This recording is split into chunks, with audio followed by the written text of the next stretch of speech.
ઓમ શ્રી ગણેશાય નમઃ. ઓમ શ્રી પરમાત્મને નમઃ. બધા જ દર્શકોને સાદર પ્રણામ સાથે જય શ્રી કૃષ્ણ. બધા જ દર્શકોનું આ ચેનલમાં હાર્દિક સ્વાગત. ચર્ચાનો વિષય છે ધર્મ એટલે શું. હવે કોઈ આપણને પૂછે કે તમારો ધર્મ શું, તો આપણે કહીએ હિન્દુ અથવા સનાતની. આ સંદર્ભમાં ધર્મ ફક્ત એક જ છે, સનાતની વૈદિક હિન્દુ ધર્મ. એને આપણે હિન્દુ કહીએ કે સનાતની કહીએ. જેનો કોઈ સ્થાપક હોય તે ધર્મ નથી પણ સંપ્રદાય છે.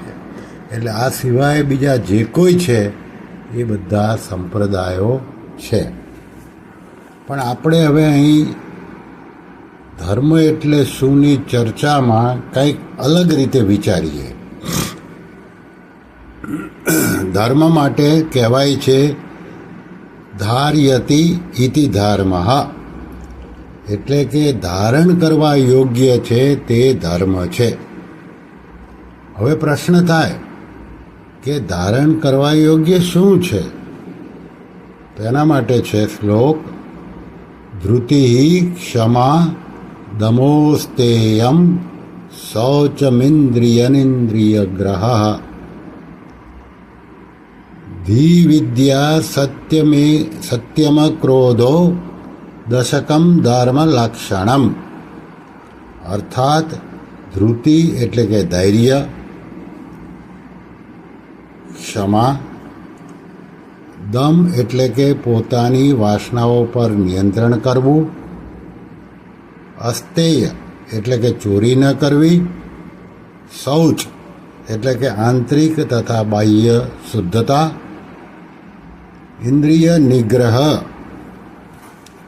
એટલે કે ઇન્દ્રિયોને વશમાં રાખવી, ધી એટલે કે બુદ્ધિમત્તાનો ઉપયોગ કરવો, વિદ્યા એટલે કે વધુમાં વધુ જ્ઞાનની ઈચ્છા હોવી, સત્ય એટલે કે મન, વચન અને કર્મથી સત્યનું પાલન કરવું, અક્રોધ એટલે કે ક્રોધ ના કરવો. આ 10 માનવ ધર્મના લક્ષણ છે. ટૂંકમાં ધર્મ એટલે કર્તવ્ય, નિયમ, સાચો માર્ગ.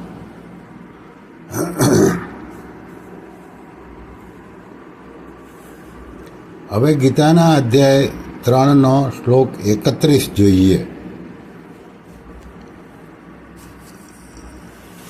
શ્રેયાન સ્વધર્મો વિગુણ પરધર્માત સ્વનુષ્ઠિતાત સ્વધર્મે નિધનમ શ્રેય પરધર્મો ભયાવહ.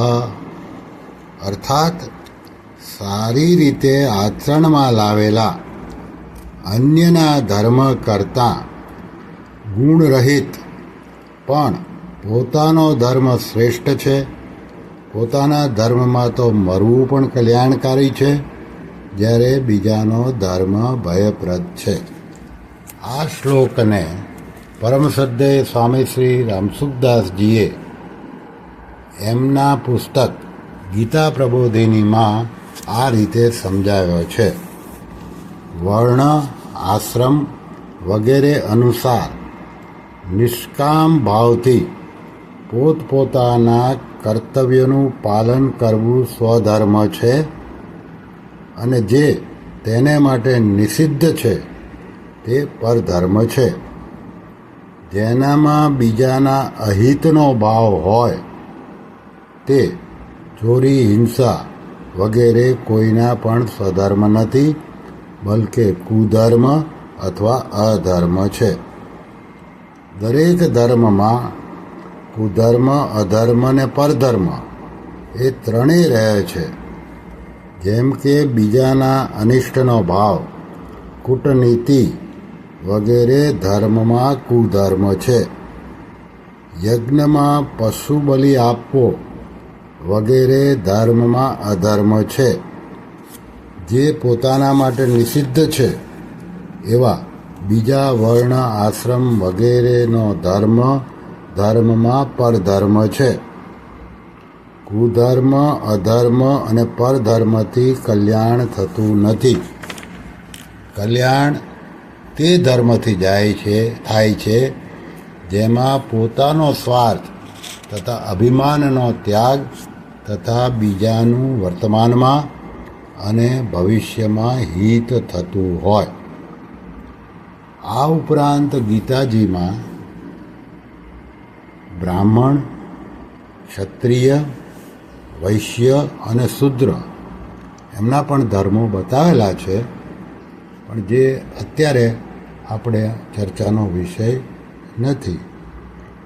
શ્રી કૃષ્ણ શરણમ મમ, શ્રી કૃષ્ણ શરણમ મમ, શ્રી કૃષ્ણ શરણમ મમ. ઓમ શ્રી કૃષ્ણાર્પણમસ્તુ.